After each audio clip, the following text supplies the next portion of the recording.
Nous lisons Deutéronome chapitre 1, nous commençons au verset 1.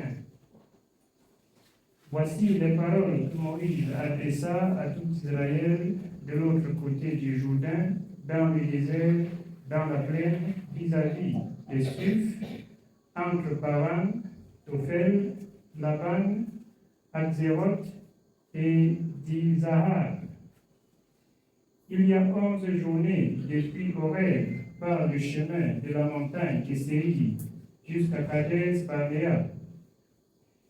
Dans la 40e année, au 11e mois, le premier du mois, Moïse parla aux enfants d'Israël selon tout ce que l'Éternel lui avait ordonné de leur dire. C'était après qu'ils eurent battu Sion, roi des Amoréens, qui habitait à Esbon, et Og, le roi de Bazan, qui habitait à Ashtaroth et à Édrei. De l'autre côté du Jourdain,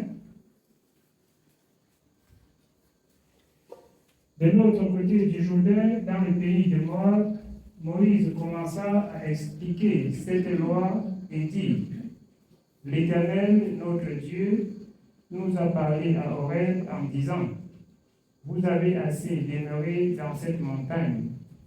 Tournez-vous et partez.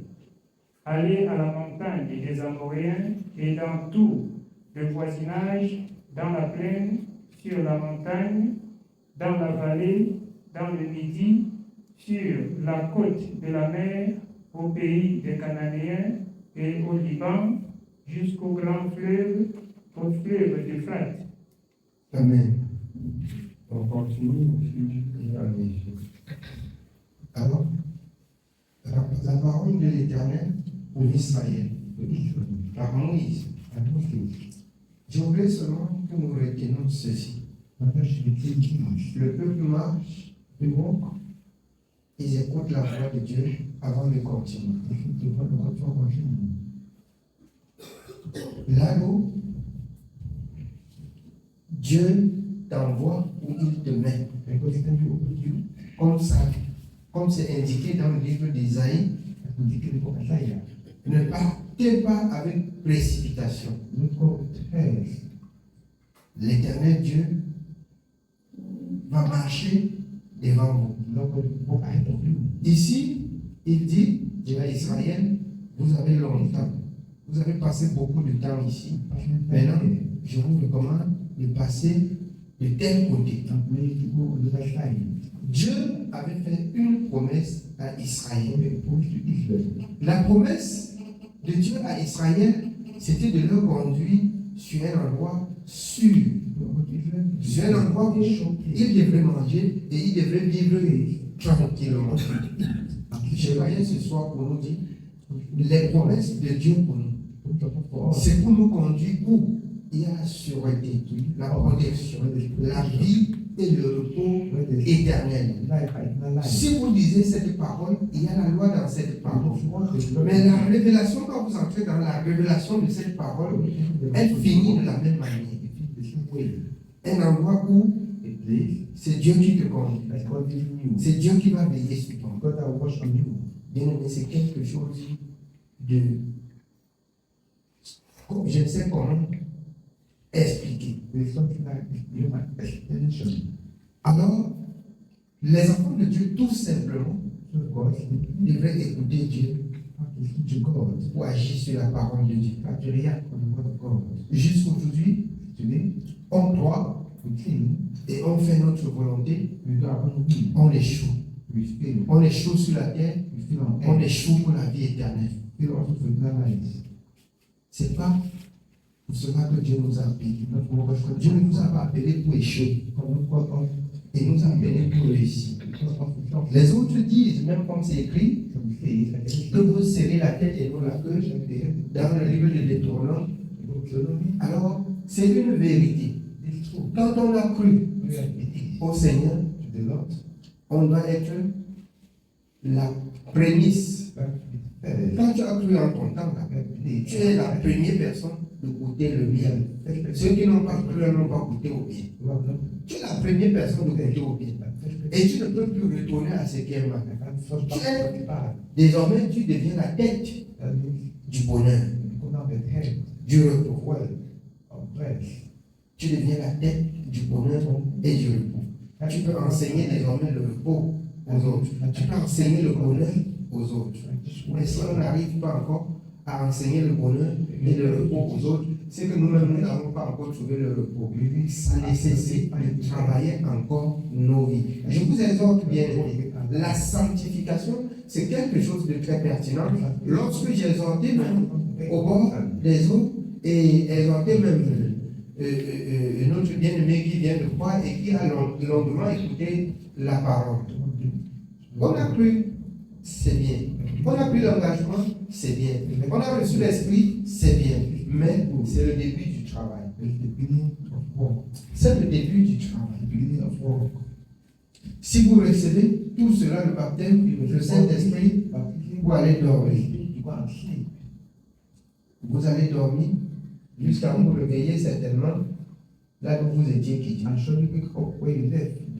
C'est le début du travail. Le Saint-Esprit, c'est la force de la connaissance. Le Saint-Esprit donne le courage et la force aux enfants de Dieu de méditer, de lire et de garder la parole. Si tu lisais beaucoup, tu reçois le Saint-Esprit, tu ne lis plus, parce que le Saint-Esprit est là. Tu vas ajuster l'esprit là, jusqu'à ce que tu peux te retrouver dans des regrets. Comme d'autres disent même que c'était même la foi de quoi. Comme d'autres bien-aimés qui sont partis de l'Égypte ont dit, nous allons retourner en Égypte. Comme au milieu du peuple de Dieu, d'autres retournent aussi dans le monde. Parce qu'ils n'ont pas trouvé du repos auprès de ceux de la vie. Non pas qu'ils n'ont pas trouvé du repos, mais ils ont refusé le repos. Parce que j'appelle ça refuser le repos. La parole de Dieu a des processus qu'il faut la mettre en pratique pour obtenir ce que Dieu a dit. Si tu dis que tu mets en pratique et que tu ne reçois pas ce que Dieu a dit, c'est qu'il y a quelque chose que tu n'as pas encore mis en pratique. Travaille et tu vas voir. Vous allez venir que le serviteur parle. Qui parle? Je ne suis pas le marabout. On va dire qu'on va arriver devant lui, n'importe comment il va dire. C'est Dieu qui parle. Tu attristes Dieu, tu attristes, tu peux arriver même devant moi. Dieu met le voile. Tu vas dire que non, le serviteur est comme toi. Je travaille de même pour avoir ce que toi-même tu cherches là. Moi, je travaille pour avoir ce que toi tu cherches là. Je travaille ma vie pour attendre cela. Donc, travaille ta vie. Si tu attends quelque chose de Dieu, travaille ta vie. Il n'y a pas de distraction. Vous ne pouvez pas me distraire. Et je perds de vue sur ce que mon Dieu m'a dit. Mais je vous exhorte de même à vous édifier dans les Écritures pour ne pas perdre de vue ce que Dieu parle, ce que Dieu dit, ce que Dieu nous enseigne chaque jour. Je voulais par là dire, chaque enfant de Dieu devrait écouter Dieu pour avancer. Chaque enfant de Dieu devrait écouter Dieu pour avancer. Vous voyez, je vais même vous dire ce soir, nous ne sommes pas encore ce que Dieu veut qu'on soit. Il y a même des maladies héréditaires qu'on peut dire, telle personne dans la famille a, telle personne dans la famille a, et que ça se suit. La parole de Dieu dit qu'au milieu de nous, ça ne devrait plus être comme ça. C'est que la parole de Dieu là, on a laissé. Je vous dis en toute vérité, on a laissé. On a laissé. Et à cause de ça, on souffre. Que ça quitte ici, ça part là-bas, ça quitte là-bas, ça part là-bas. À une autre génération, on ne va plus parler de ça. Mais quand la parole de Dieu est oubliée,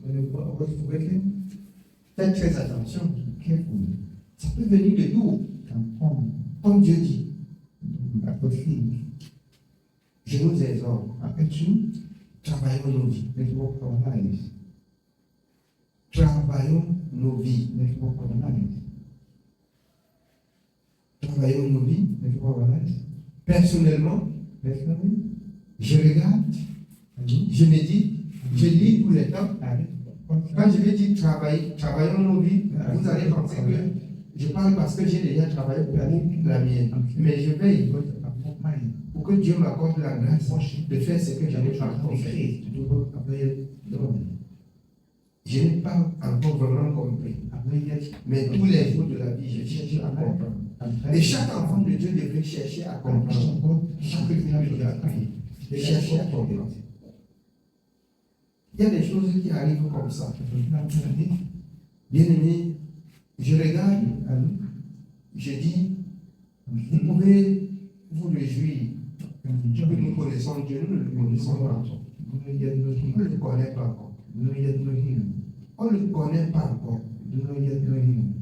La grâce que nous avons, c'est que nous sommes, nous voici, nous avons découvert la voie. On a découvert la voie. Mais faites très attention. Nous ne connaissons pas encore la voie. Parce qu'elle est très rétrécie. Vous ne connaissez pas tous les dangers qui se trouvent sur la voie. On ne connaît pas. On ne connaît pas. Je vais prendre un exemple. Pour les chauffeurs qui conduisent, si quelqu'un fait généralement la route de l'Ouest, bien aimé, s'il fait une fois la route de l'Ouest par an, il ne peut pas être habile comme le chauffeur qui est chaque jour sur la route. Il connaît les trous, celui qui est sur la route connaît les trous de la route par cœur. Je ne sais pas si je me fais comprendre. Il connaît les trous qui sont sur la route par cœur. Mais toi qui passes une fois par an, tu as seulement le refrain qui avait certainement le trou là-bas. Il y avait certainement le virage. Mais le chauffeur qui fait la route, chaque jour il connaît par cœur. C'est pour nous amener dans la parole de son du 1. Heureux celui qui médite jour et nuit pour agir fidèlement selon ce qui est écrit à l'intérieur. Si tu lis tous les jours, c'est différent de celui qui lit une fois par semaine. Si tu lis 3 fois par jour, par exemple, tu vas être différent de celui qui lit une fois. Que vous acceptez ou pas, je vous dis ce qui est juste.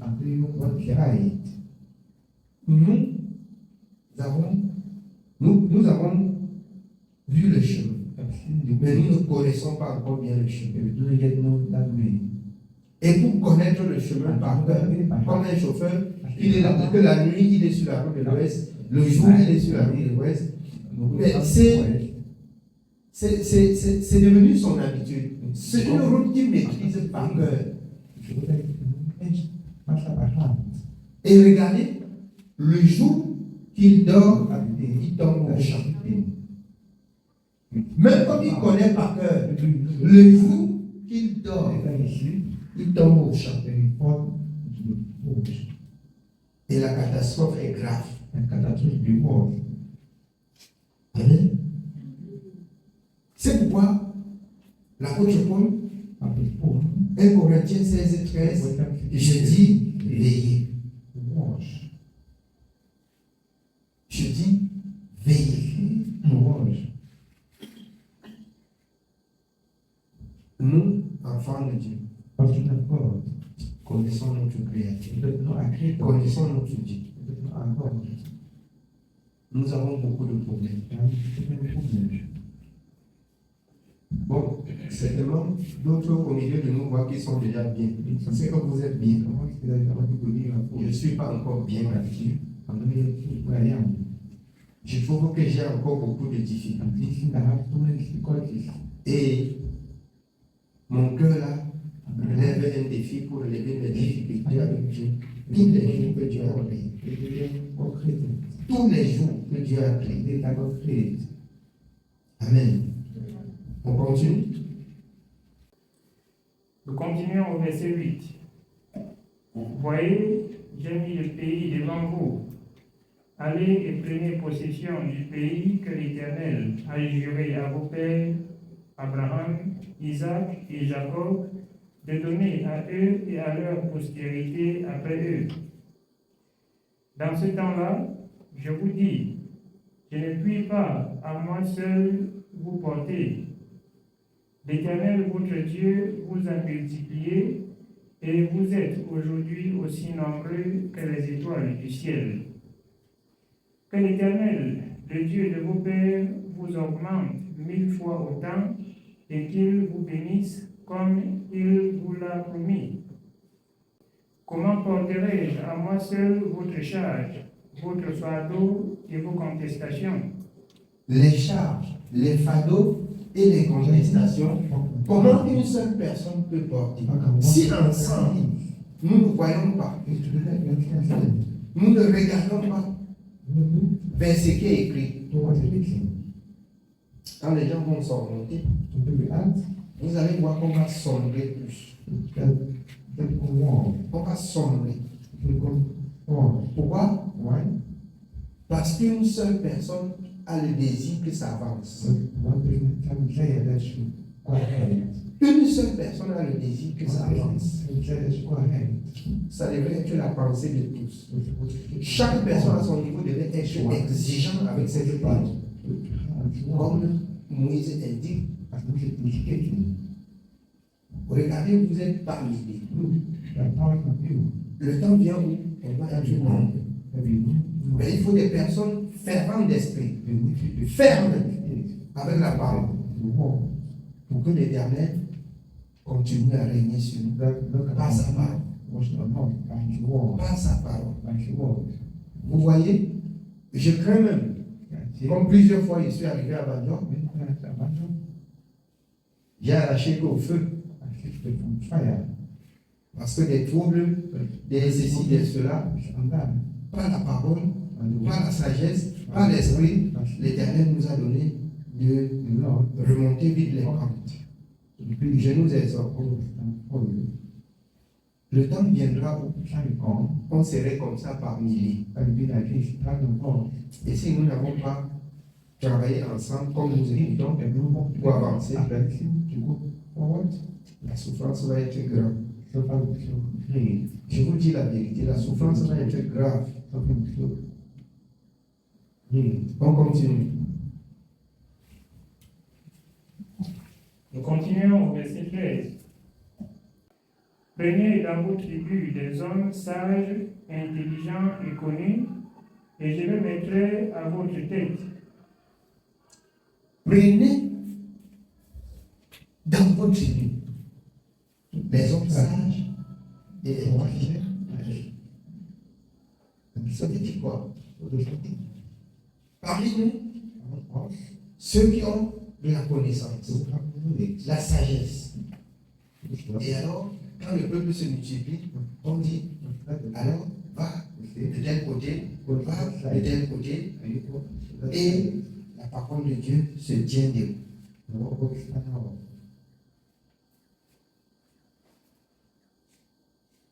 La parole de Dieu reste debout. Oui. Vous me répondîtes en disant, ce que tu proposes de faire est une bonne chose. Je pris alors les chefs de vos tribus, des hommes sages et connus, et je les mis à votre tête comme chefs de 1000, chefs de 100, chefs de 50 et chefs de 10. Vous voyez, ils divisent le peuple. La troupe de 10, la troupe de 50, la troupe de 100. C'est par lieu. Et là, il faut que la parole de Dieu, il faut qu'on mette en pratique. Et chacun doit avoir la capacité de tenir le peuple. De tenir le peuple de Dieu. Bien-aimés de grâce, travaillons. Travaillons. Amen. Oui, bien-aimés, on continue. Nous sommes au verset 15. J'ai pris alors les chefs de vos tribus, des hommes sages et connus, et je les ai mis à votre tête comme chefs de 1000, chefs de 100, chef des 50 et chef des 10, et comme ayant autorité dans vos tribus. Je donnais dans le même temps cet ordre à vos juges. Écoutez vos frères et jugez selon la justice des différends de chacun avec son frère ou avec l'étranger. Écoutez vos frères et jugez avec justice. Dites la vérité, chacun à son prochain. Mais si à notre niveau, la justice là n'est pas gardée, nous jugerons avec quoi? Dieu juge selon la justice. Et le serviteur de Dieu doit juger selon la justice. Le peuple de Dieu doit marcher dans la justice.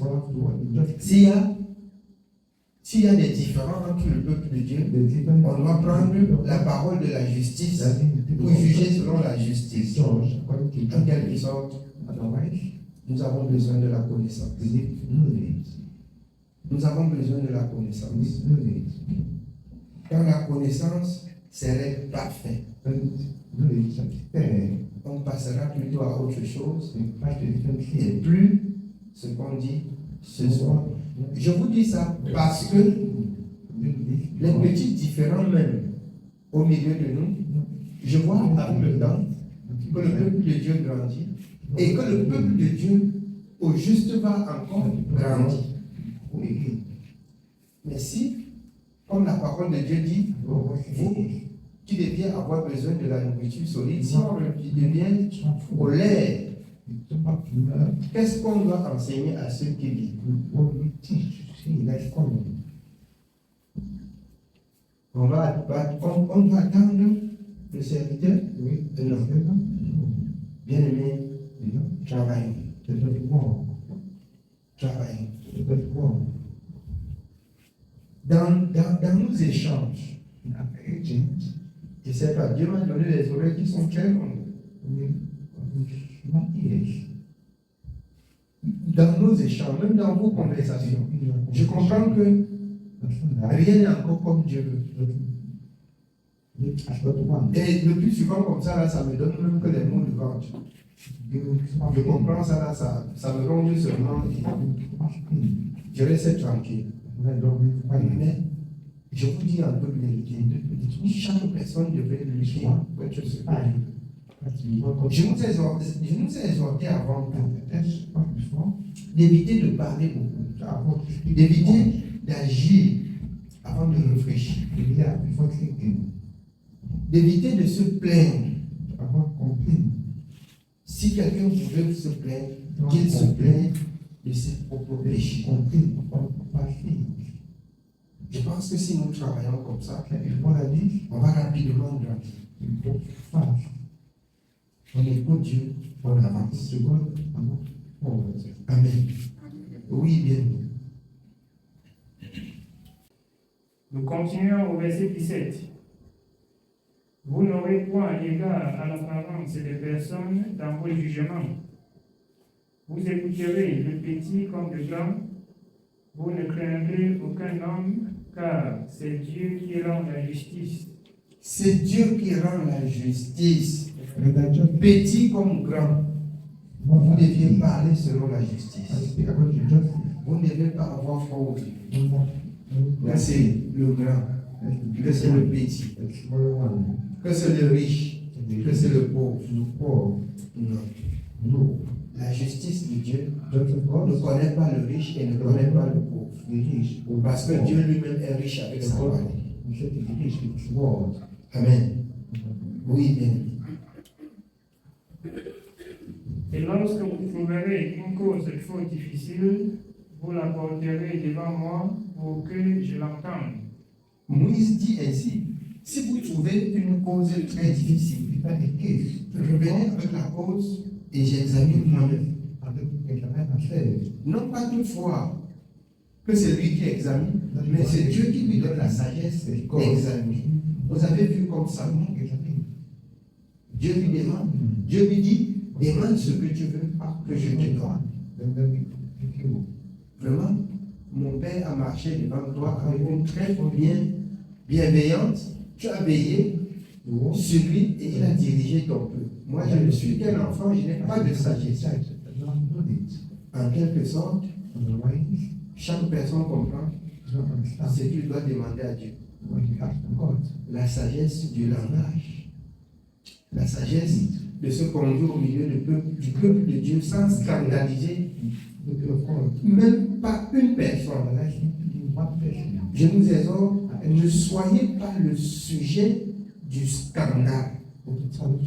Qui que ce soit, petit comme grand, petit comme grand, qu'on ne soit pas un scandale. Chaque personne devait travailler durement son corps et la tenir assujettie pour mettre en pratique la parole de Dieu à tous les niveaux. Pour ne pas parler de Dieu et après être rejeté. Amen. Oui, bien. Nous sommes au verset 18. C'est ainsi que je vous prescrivis dans ce temps-là tout ce que vous aviez à faire. Nous partîmes d'Horeb et nous parcourûmes en entier ce grand et affreux désert que vous avez vu. Nous prîmes le chemin de la montagne des Amoréens, comme l'Éternel, notre Dieu, nous l'avait ordonné, et nous arrivâmes à Kadesh Barnéa. Je vous dis, vous êtes arrivés à la montagne des Amoréens que l'Éternel, notre Dieu, nous donne. Écoutons ceci. Ils expliquent qu'ils ont marché comme l'Éternel, le Dieu les a ordonnés. Et ils arrivent sur la montagne. Moïse dit bien, vous êtes arrivés comme Dieu a dit. Écoutons la suite. Verset 21. Vois, l'Éternel ton Dieu met le pays devant toi. Monte, prends-en possession, comme te l'a dit l'Éternel, le Dieu de tes pères. Dieu dit et la chose arrive. Il ordonne et elle existe. Voilà, prends possession. Comme Dieu te l'a dit. Ça veut dire, si tu as promis la vie éternelle, mon bien-aimé, écoute-le, et marche comme il a dit. Tu vas arriver. Écoute-le, marche comme il a dit, et tu vas arriver. Oui, bien-aimé. Ne crains point et ne t'effraie point. Vous vous approchâtes de moi et vous dites, envoyons des hommes devant nous pour explorer le pays et pour nous faire un rapport sur le chemin par lequel nous y monterons et sur les villes où nous arriverons. Ne crains point et ne t'effraie point pour ton salut, pour la vie éternelle pour laquelle tu as cru. N'aie pas peur et ne sois pas effrayé. Garde la parole de Dieu. Fais ce que Dieu a dit. Peu importe ce qui peut se présenter. Fais ce que Dieu a dit.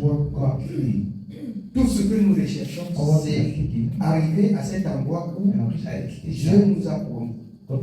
Il nous a appelés pour nous donner la vie éternelle. Marchons comme il a dit. Et nous allons arriver, même comme Israël, arriver aussi à cet endroit où Dieu les avait réservés sûrs.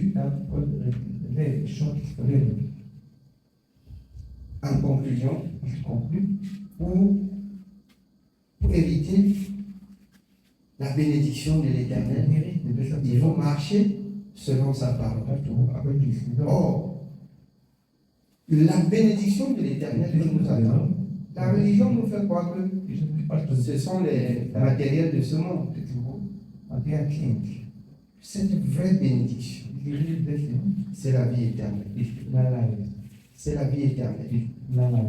Or, le Seigneur nous fait comprendre dans le livre de Matthieu, si vous cherchez premièrement le royaume, c'est-à-dire la vie éternelle pour laquelle Dieu vous a appelé, toutes les autres choses par-dessus pour vivre sur la terre est attaché à cette vie éternelle.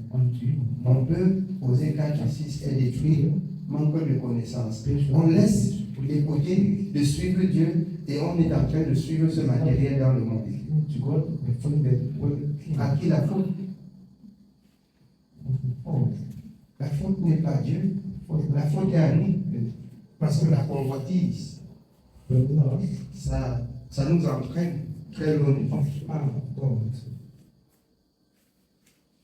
En conclusion ce soir, tu devrais connaître pourquoi Dieu t'a appelé. Tu devrais faire ce que Dieu te demande pour faire, pour avoir la fin, la récompense de la vie éternelle. Amen. Oui, bien aimé, c'est tout pour ce soir. Que le Seigneur nous bénisse.